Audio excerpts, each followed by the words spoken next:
नमस्कार, बहुत स्वागत है आपका अपने चैनल में। मैं सुचेता वास्तु और एनर्जी रिसर्चर। आज हमारा विषय साधकों के लिए है और वे साधक जो आध्यात्मिक उन्नति चाहते हैं, आध्यात्मिक चेतना को बढ़ाना चाहते हैं, सत्यान्वेषी हैं।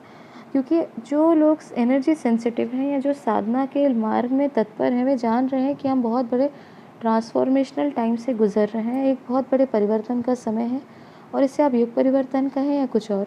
परंतु ये निश्चित ही है कि इस समय हम अपनी आध्यात्मिक जागृति करके अनेक लाभ को प्राप्त कर सकते हैं। ये श्रेष्ठ समय है और इससे हम बहुत जल्दी अपनी आध्यात्मिक उन्नति कर पाएंगे। ज्योतिष के अनुसार भी जो मैं आपको समय समय में जानकारी देती हूँ, उसके अनुसार भी।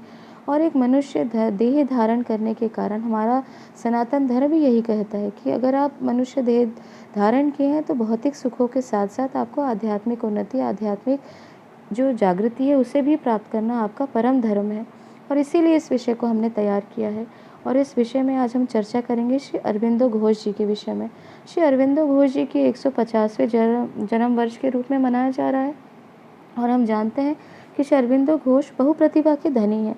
वे देशभक्त हैं, फ्रीडम फाइटर, स्वतंत्रता सेनानी हैं, समाज सेवी और दर्शन के क्षेत्र में उन्होंने बहुत बड़ा नाम किया है, बहुत बड़े दर्शन शास्त्री हैं। और इसीलिए इस विषय पर आज हम आप चर्चा करेंगे, क्योंकि हम जानते हैं कि जो हम अपने जीवन में दर्शन ही एक ऐसा मार्ग है जो आध्यात्मिक जागृति को हमें समझने में बहुत ज़्यादा लाभदायक हो सकता है।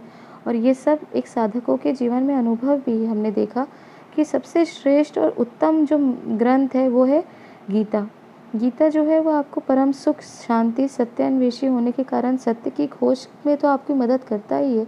और ईश्वर को जो हम जानने समझने का प्रयासरत हैं, उसके लिए हमारे जीवन में ईश्वर का एक उपहार ही हम इसे देखते हैं। और गीता से परम ग्रंथ तो मेरे अनुभव में मैंने जितना पढ़ा है उससे ज़्यादा गीता से एक्यूरेट या गीता से सरल और सटीक जो हमें आध्यात्मिक शांति, उन्नति का मार्ग और कोई नहीं हो सकता। परंतु फिर भी कई बार ऐसा होता है कि हम ऐसे कोई ट्रिक या ऐसे प्रैक्टिकल टेक्निक चाहते हैं जीवन में स्पिरिचुअल एक ग्रोथ के लिए या स्पिरिचुअल जो हमारी स्पीड को बढ़ाने के लिए हम कुछ ना कुछ माध्यम और एक्यूरेसी को प्राप्त करना चाहते हैं, जिससे कि हमें अपनी जो आध्यात्मिक जो जागृति है उससे और स्पीडली हम प्राप्त कर सकें। जैसे मैंने बोला कि युग परिवर्तन का समय, तो और भी हम किस प्रकार से अपनी आध्यात्मिक उन्नति को और जागृत कर सकें और स्पीड से उसको प्राप्त कर सकें, तो उसके लिए सबसे सरल और सबसे सटीक माध्यम है अरविंदो की फिलॉसफी।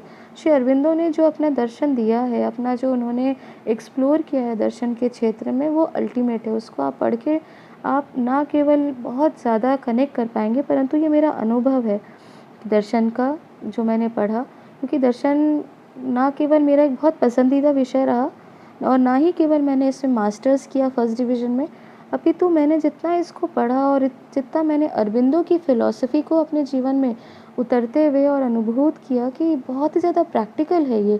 और स्पिरिचुअल ग्रोथ के लिए तो सबसे सटीक और सबसे सरल माध्यम है। क्योंकि हम जब फ़िलॉसफ़ी पढ़ते हैं तो ऐसे बहुत सारे वेस्टर्न इंडियन फ़िलोसोफ़र हैं जिसको आप पढ़ते हैं और जिनको आप अपने जीवन में आपको समझना चाहते हैं। जैसे प्राचीन काल में देखें तो अद्वैत की जो दर्शन है शंकर का, उससे आप पढ़ें तो भी आपको बहुत ज़्यादा आनंद आएगा, आपको भी उससे बहुत कुछ सीखने को मिलेगा। परंतु जितना एक्यूरेटली या जितना स्पष्ट तरीके से अरविंदो जी ने अपनी फ़िलॉसफ़ी में बताया है, वो बिल्कुल भी आप किसी से और कनेक्ट नहीं कर सकते। किसी से आप उसको उसकी उनकी जो इंटेंसिटी है समझाने की या उसको ग्रोथ अपने आप अनुभव को बढ़ाने की, वो किसी से मैच नहीं करती। वहीं बहुत से लोग कहेंगे कि मुकुंद लाल घोष, इनका भी बहुत बड़ा ऊँचा स्थान है अध्यात्म के मार्ग में, जिन्हें आप स्वामी योगानंद के नाम से जानते हैं। और शायद ही कोई ऐसा एस्ट्रोलॉजर होगा, साधक होगा, सत्यान्वेषी होगा जो मुकुंद लाल यानी स्वामी योगानंद जी को नहीं पढ़ा हो। क्योंकि इस ऑटोबायोग्राफी या योगी को तो मतलब इसे बेस्ट सेलर बुक माना ही जाता है और इसे बहुत ऊंचा स्थान दिया गया, क्योंकि स्वामी योगानंद ने उसको बहुत ही प्रैक्टिकल, सहज और सरल तरीके से अपने जीवनी के रूप में उसको समझाया है। उसमें ज्योतिष को भी समझाया है और बहुत ही ज़्यादा इसमें एक्यूरेट तरीके से उन्होंने अपने आध्यात्मिक जीवन को और उस बारीकी से उसको उस अपने रचित अपनी जो ऑटोबायोग्राफी है उसमें बताया है।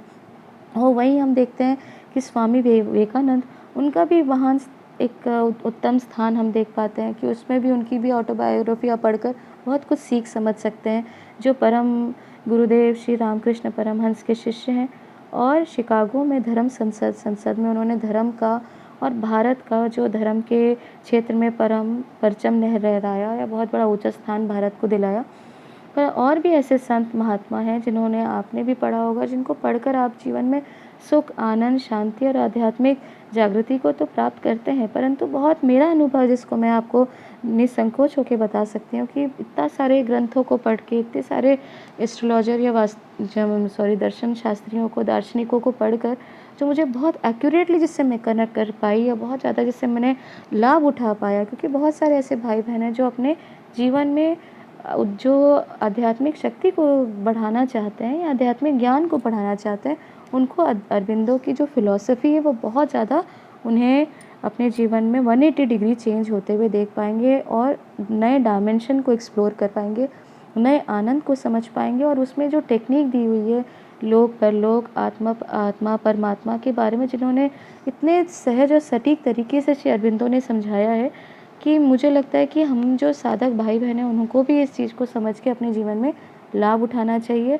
और ये बहुत ही ज़्यादा आपको आध्यात्मिक सुख को एक कारण बनेगी। और ये जानकारी यहीं तक, अगर आप भी इसको पढ़कर अपने जीवन में साधना को या अपने स्पिरिचुअल ग्रोथ को एक्सीलरेट होते हुए देख पाएँ और इसकी शक्ति को या इस ग्रंथ को, इनकी जो आध्यात्मिक फ़िलॉसफ़ी है इसको पढ़कर लाभ उठाएँ, तो आगे जाके हमारे चैनल को ज़रूर लाइक करेंगे, सब्सक्राइब करेंगे। धन्यवाद।